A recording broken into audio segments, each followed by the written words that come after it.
Howdy, my friends. It's Matthew Street. Welcome to my channel as I go live from the prison van. No, actually, folks, I know it looks like a prison van, but I'm working today. I'm in a vehicle that transports items, not people, okay? Anyway, folks, working today, but I wanted to get this video out there real quick, and I know what you're saying. Matthew, why are you doing another video so soon about the Sam Mendes Beatles 4 biopic films? Didn't you just do a video a few days ago about the casting of the 4 young men as the 4 Beatles? Yes, I did. Please go back and check out that video. However, watching videos and that this morning, a little while ago while I was on a break, I was watching one of my favorite channels, the Mean Mr. Mayo channel with Joe Mayo, my friend. And I love Joe. And I was so happy to see that he gave his take on the upcoming biopics of the Beatles by Sam Mendes, and he gave his thoughts about the casting. I won't give anything away. Go check out Joe's video about it. But while I was watching his video, folks, I had an epiphany.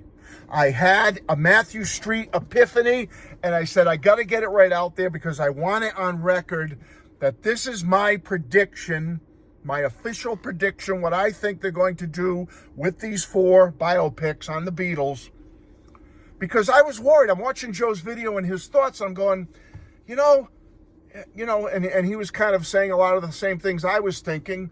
How is this going to be fair? How can we have 4 films put out there, and then, John and Paul's get the most millions of dollars in ticket sales, and then George is like the 3rd, and then Ringo's the 4th, and Ringo barely, makes so much millions on his ticket sale. Isn't that kind of cheesy to put the Beatles in like an order like that? Like, oh, look at John and Paul's movies did better than George's movie, and Ringo's movie didn't do as good as George's movie. Lousy, right? To do it that way. And is it going to cause the whole series to kind of bomb if, like, the average person out there who's not a Beatles fanatic like we are goes to see one and goes, the hell with the other 3. And then it loses money. You know what I'm saying? Like, it wouldn't be successful. We want it to do well. We want the Beatles and their world to get out there to the masses. So how do you entice the average movie goer to come? Well, here's my theory, folks. Each film is going to cover a different period of the Beatles' career. That way, you have to see all 4 movies to see the Beatles from the beginning of their career right through the breakup in 1970, right at the end and thereafter. You're saying, well, Matt, how does that make sense? They're doing it from each Beatles' perspective. When they release these films, folks, here's my prediction. They're not going to officially announce, okay, here's the Paul film, here's the Ringo film, No, it's going to be marketed as the Beatles biopics. The Beatles.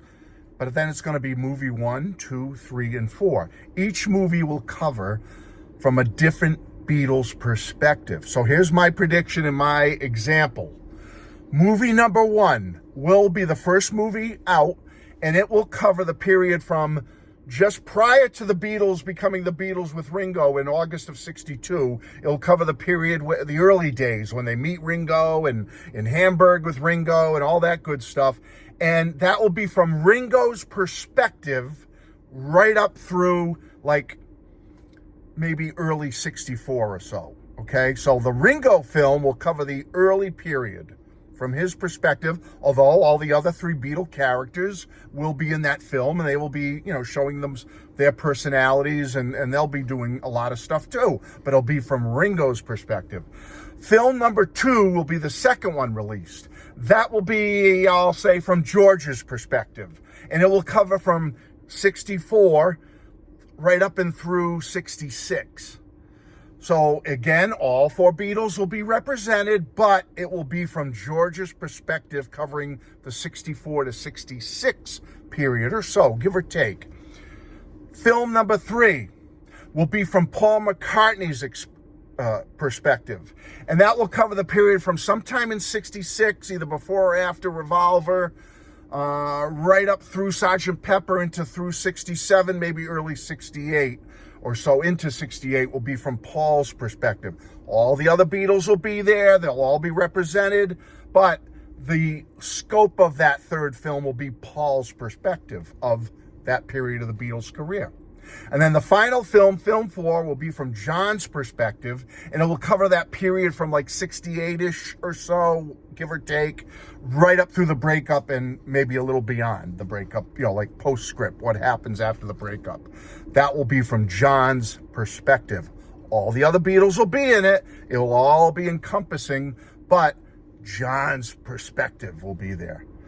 That's my prediction, folks. That's how they're going to handle this. So you have to see all 4 movies to get every aspect from the early days to the breakup of the Beatles' career, but each little segment will be from a different Beatles perspective. Okay? That's my prediction. I want it on record that this is what I think is going to happen. See what you think. Okay, folks? I love you all. Just a quick video to get my prediction out there for these 4 Beatle biopics. Bye-bye.